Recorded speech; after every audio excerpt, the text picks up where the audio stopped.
メジャー翻訳速報。皆さんこんにちは。今日は注目の佐々木朗希選手について新しい情報が入ってきました。 MLB の GM たちが日本に足を運び、佐々木選手の視察を行っているようです。ただしまだ若手選手という位置づけで山本選手とは異なる評価となっています。今回は佐々木朗希選手の話題や MLB の話題を日本語翻訳してお届けいたします。チャンネル登録と高評価よろしくお願いします。皆さんの佐々木選手への期待もコメント欄でお待ちしています。それではご覧ください。And JP Morosi home from the GM meetings and doesn't enjoy time off, do you? Right back to it. Good morning, my friend. I need updates on key free agents, and you got them. First on the list, Willy Adames. And we were talking about this, I think, yesterday, that he is open to switching positions. Is that the case? Good morning and welcome home.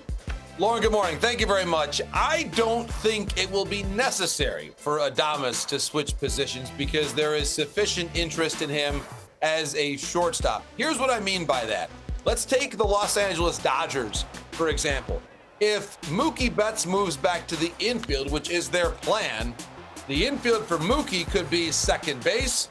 And if the Dodgers were to sign Adames, he's the shortstop. And in that situation, perhaps Gavin Lux is traded. I also look at a team like the San Francisco Giants as having interest in Willy Adames. The Atlanta Braves are a fit for Adames. Even the Boston Red Sox, depending on what Trevor Story's status is. Story has missed so much time that perhaps if they were to trade Marcelo Meyer in a deal to get pitching like a Garrett Crochet, for example, then there's a gap at shortstop for the long term. Maybe you go Adames at short and play Story elsewhere. The bottom line, Lauren, is that Adames is one of the most coveted free agent position players out there, and notably, in a lot of ways, his market does not overlap with Juan Soto's, so we could see him sign before Juan Soto does. It doesn't have to wait till after, so staying put will work for him. It's an interesting point. We've talked about how the Orioles and the Red Sox are interested in Teoscar Hernandez. That can't be all, JP. In terms of one-year off-season deals, he had to be near the top, yes?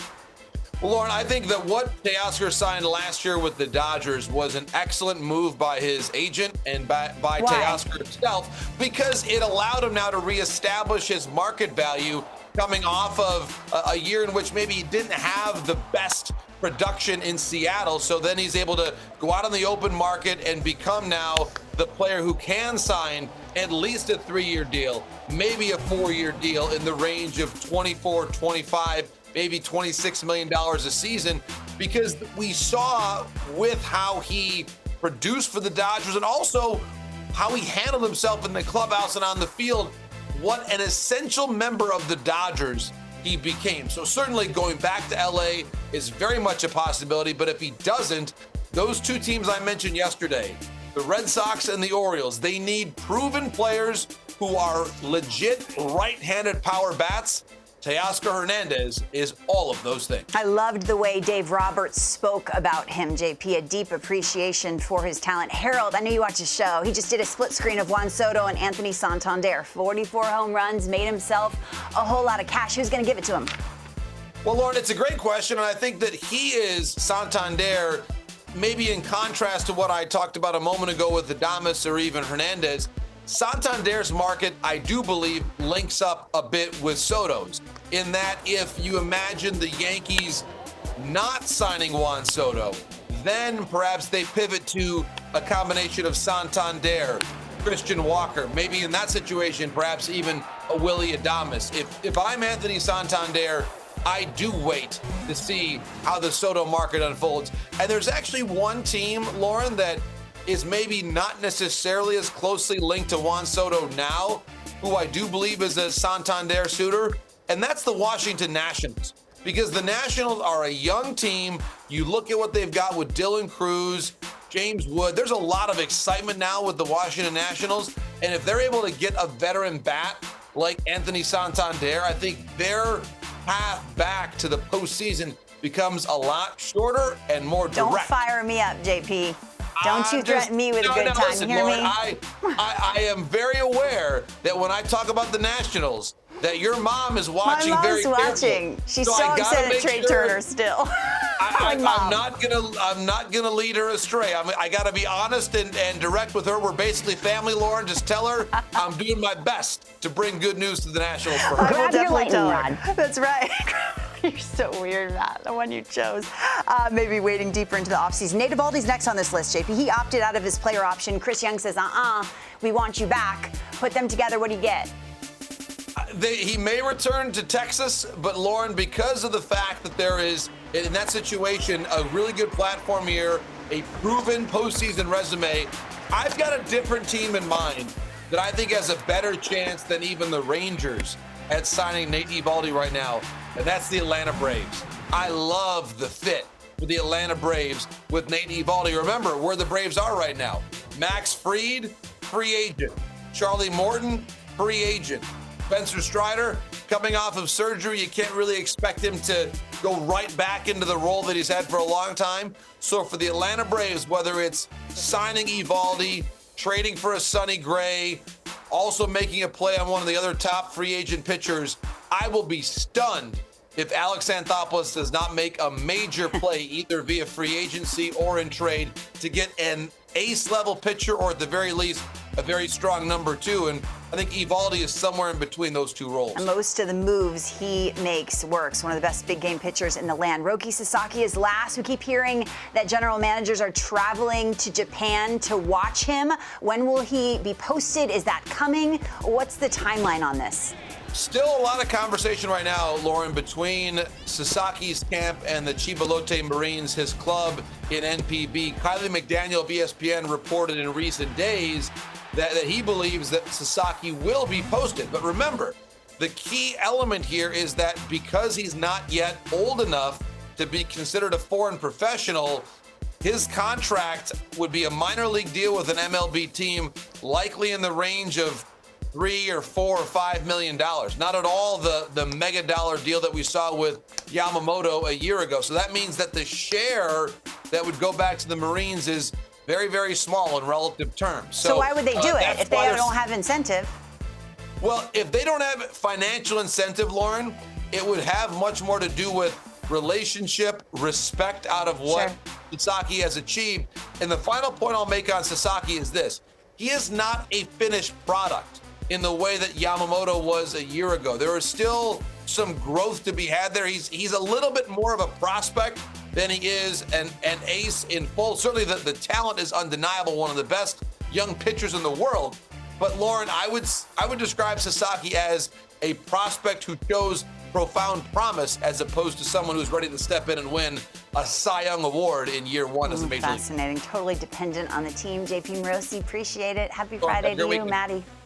While you were watching something else last night, there was some, I guess, some development, some movement in the Juan Soto free agency story, which we don't expect to have a conclusion anytime soon. But apparently the Mets plan on meeting with Juan Soto next week. Team hierarchy, the brass will be out there. I'm sure that these conversations all flow through Stevie Cohen because, you know, he's going to be doing the lifting here, of course. And so Juan Soto is going to tick off a meeting. And I know you were wondering when we discussed this morning if this is considered early in the process for Soto to be doing this. Well, it's in the New York Post. It says, hey, look, power trip going to fly west. That's news to me. I thought he was coming to New York. I thought Soto was going to be here. They're going to him. They're going out to Boris Corp in Newport. Right. Okay. What do you think? What's your takeaway from this? Is it early? Do you think is it early for this meeting to happen or not? I hope they're getting the message that they have to move it along. They're going to hold up all the sport. If I'm a player, all right, if Matt Vasgersian is a free agent here at MLB Network, I got to know what you're getting. If I'm the next guy up, right? Because I can't negotiate until I know what the ceiling is. Where are we at? What's the market? He's setting this year's market. Every year it changes. Just like the qualifying offers continue to rise, so do the salaries. Soto's setting the market. So I'm going to give you a blind resume. This is for you, Matt. Okay. All right, 2 players. All right. Here we go. This is this last season, 2024. On the left is one guy, on the right is the other. All right. Leave it alone. We'll go to the next one. We'll go to I know who that is. Can I guess? Yeah. It's Alonso on the left. No. No. 44 is, can I guess? Yes. Santander. Yes. All right. So we are, what, $500 million apart from these two guys? I don't know if it's going to be that much, but I get what you're saying. I get what Santander is also a lot older, though. He's 4 years older. Significant. Yes. So. But he switched hits. But if I'm him, I'm saying, okay, if the number's $600 million for Soto, sorry guys, but I can't be 100. He's not $500 million better than me. Mm-hmm. And if you look at the years he's putting together, I'm just saying that's how the market is looked at. Let's look at 23 and 24 together. All right, let me lock in on the financials. He's hanging with the best in the business as a hitter, so to speak. I like that you went back an additional year, too, because it still holds up. And it holds up the year before that as well. So I'm just saying, as a baseball player, I'm sitting there going, okay, I get it. Shohei Ohtani's $700 million. He pitches and he hits. Mm-hmm. I'm not touching that. Mm-hmm. But I will argue that this guy's not $500 million better than me. That's what I'm saying. So my point back to your initial question is, I hope Soto moves the process because everybody's going to sit and wait and see where's the market at. Well, and I get your point. It's really well taken, and I think, unfortunately, it is going to get held up. Yeah, it is. One of the other names in this arena, I guess, and I don't think Teoscar Hernandez money is going to be commensurate to Soto's. Hold on one second. I got a question for you before we move on to the next. So what is the conversation going to be? You're the Mets. You fly out to sit down with him. What's the conversation?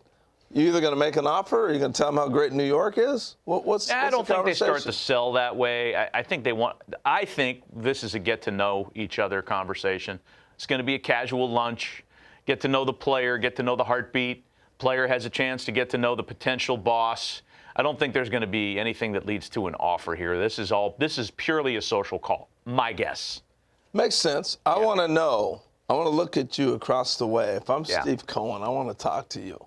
I want to see what I'm going to invest in the next 14 years. Right. You know?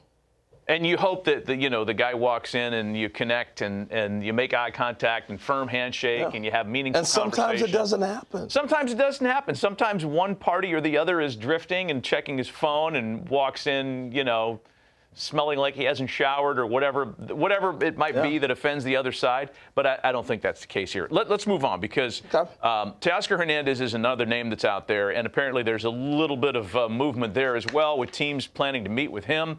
The Red Sox and Orioles have declared interest, and why wouldn't they?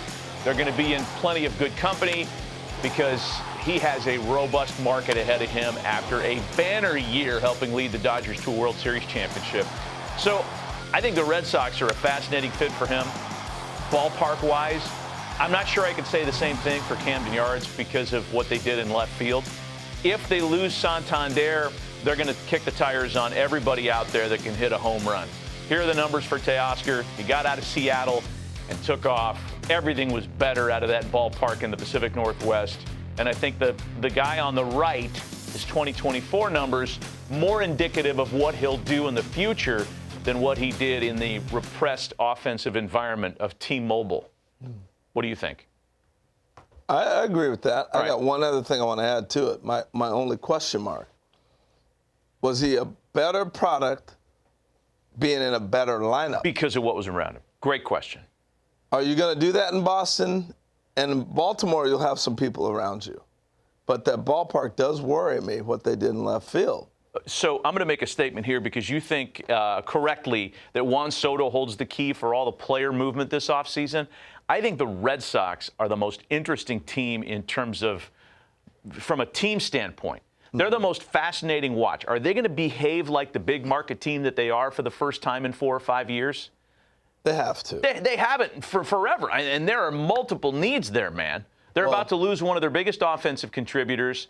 Mr. Canada is perhaps packed up and headed elsewhere. They have no pitching, bullpen's bad, starting rotation's banged up, yet they have some intriguing pieces. They got one of the best managers in the sport. If they spend some money, they could be back again. And I think the Red Sox are fascinating. Well, I think they've got to also look at there's only so many dollars to be spent in whatever market you are, whether it's L.A. or whether it's in New England. The Celtics are owning that town right now. The Patriots are down, and you got a chance to rise the tide again with Red Sox fans and grabbing that extra dollar. Yeah. And this is the time to make a run. And the other thing that's happening with the Red Sox, the rest of the league is running away from you if you don't step in. You know, because you're looking at Toronto's not going to stop. The Yankees are not going to stop. Baltimore has found their stride. You can get left in the dust real quick unless you really say, hey, it's time for us to get in this race. We're going to dive in deeper on the Red Sox next week because there was some chatter out there that maybe Casas would be moved. I don't know that that's the case. This notable pending free agent class is massive and it's star-studded. He is one of the best power hitters in the game ever since he broke. There is no explanation for this. It just goes on and on and on. He is everything you want in a player. If you're a GM, you want to sign Paul Goldschmidt. Santana with another great play. Night in, night out, play after play. That man can just flat pick it over there. All right, those are some great highlights. I might be a little more tempered than that looking at this group. Free agency season is here. I've mentioned before, it's not especially deep, and certain players will command most of the attention. Last night, we went over the top tier of the starting pitcher market. Tonight, we take a quick overview at the free agent talent pool at first base. Let's do a little digging in. First base is where you get power, but it's also traditionally the free agent trap, paying for those power numbers for a slugger who often, not always, but often, does not age well and then clogs up your first base and your DH spot. This year, we have just that kind of player. Pete Alonso leads the class at first base. Over the last 6 years, he is first at the position in home runs, second in total bases, fourth in OPS plus. He posts up, he hits for power, but he is going into his age 30 season. He's not a good defender or base runner. And how much power is he actually getting for you? I want to be fair here. Here are Pete Alonso's numbers for the last 4 seasons, full seasons. He hits .248, the batting average, .336 on base. Slugging percentage is just under .500. You expect .500 slugging from your first baseman. It's .499. Slash line is good. It's not great. The OPS plus 100 is league average, is .131. Now that's 6th among first basemen in that span. The selling point, though, is this. Alonso played all 162 this year, every game. He delivers production. He averaged 291 total bases a year in this span. 291. So he slugs around 500, gets around 300 total bases. That is real production. So just realize where he is. This is runs created among first basemen the last 3 years. The elite is Freddie Freeman, Matt Olson, Vlad Guerrero Jr., and Paul Goldschmidt, who is great and has dropped off. We'll get to him. Then there's Alonso, and then there's the rest. He is the level between the elite and then Christian Walker, Nathaniel Lowe, Josh Bell, among others. So not quite in this superstar class, but he's 5th overall and above the class of non-sluggers. So he's in the middle. He's a tough case. We'll discuss with Dan Plesac in a moment. It's almost a simple case for Christian Walker. Walker is older. He's going into his age 34 season. He's not quite an upper echelon slugger, but over the last 3 years, he's slugged a respectable .481. He's hitting in a good hitter's park, but he is slugging. The big selling point is that Walker is the premier fielder now at this position. He was +7 or +10 in the major defensive metrics this year. Over the last 6 years, he is far and away the highest outs above average at first base. I think a way of looking at Walker is to compare him directly to Alonso. So let's just take the last 3 years, not 4 as we did before, 3. This is more fair to Walker, by the way. But the average in on base, let me see, 250, 243. It's about the same, 332, 333, about the same. Slugging, all right, Alonso's a little better, a 493 to a 481. Total bases, once again, 291. That's a big number. 264 for Walker. But the average WAR, again, Walker with the edge in fielding and running. He's not a great runner, but he's a great fielder. He averages a 3.8 wins above replacement to a 3.4 for Alonso. WAR is an approximation. We're not getting crazy about that. Walker is 4 years older. But the overall production and the value is a little more similar than you might think. This brings us to the third player in the top tier. This is much more volatile now. Paul Goldschmidt has had a fantastic career. He was an all-around star. He slugged, he fielded, he was an excellent base runner. He's not a league average, he's now a league average fielder and a base runner. He was once great, now he's league average. Last year, in his age 36 season, his offense cratered. Here's Goldschmidt the last 3 seasons. In 2022, he's an MVP. 404 on base, 578 slugging. The OPS plus, he leads the league. And from there, the numbers fall. 2023, respectable, 363 on base, a little bit of power. Last year, though, he falls below league average. Now, look to the far right there. That's xWOBA, expected weighted on base. It also falls, though not as much as you might think. He has some positive StatCast contact numbers, but Goldschmidt's strikeout rate has risen each of the last 2 years. His walk rate was nearly cut in half last year. He's clearly an aging player, but he's dipped before and he's come back. Someone will bet on him, and someone might really benefit. This was a highly skilled all-around player. All right, let's get to the best of the rest on the market, though. Justin Turner is going to be 40, but he had a 114 OPS plus for the Mariners. Donovan Solano had a good year with the Padres, only 309 plate appearances, also played third base for them. He's going to be age 37 next year. Carlos Santana is going to be 39, but he had a 109 OPS plus last year. Josh Bell, a bit younger, about league average, but a good stretch run for Arizona. Ty France, Anthony Rizzo, not off their best years. And as we get to Dan Plesac, look at the ages of the players there that we're talking about. This is a very different talent pool than that first two. And it does center the attention on that first tier with Pete Alonso and Christian Walker. So, Dan, your overall thoughts. Again, looking at that, I think there's 2 separate markets. Do you want to do a 1 or a 2 year deal for one of those guys? Do you take a chance on Goldschmidt, or do you go top tier? I'll tell you what, just listening to this entire essay, it made me realize one thing. How great of a player Freddie Freeman is. A guy that could do everything. That could knock in runs, that plays defense, that could do so many different things. The bottom line I look at is this, Brian. In a day and age where swing and miss and hitting out of the ballpark is at a premium, I think that the industry has looked a little the other way when it comes to defense, when it comes to running the bases. Can you hit the ball in the ballpark, and can you drive runs in? And I think that's what's going to help Alonso, and I think that's what's helping Christian Walker. What helps Walker is the fact that he's as good a defensive first baseman as there is in baseball. He looks the part. He's agile. He can move. When he's healthy, he has a tight, compact swing. He has power to all fields. So I think if you were going to hedge your bet on, hey, who would be a safer bet short term? Probably Walker, though he's a couple years older than Pete Alonso. So I don't think the perfect first baseman is necessarily out there right now. That perfect first baseman is wearing a Dodgers uniform. So I think you kind of have to pick and choose if you're an organization. What do you value? Do you value the home run? Do you devalue, hey, I don't worry so much about the batting average? If that's the case, then Pete Alonso is your guy, because you can just about pencil him in between 30 and 35 home runs a year and 80 to 100 runs batted in. Those kind of guys don't grow on trees, and that's why there's going to be a big market for him. See, that's why I thought the market would be robust for him, even right where he is, because he's a homegrown Met. That is an advantage. And he delivers the production. There's so much to like. As long as you go in knowing he's not slugging 600.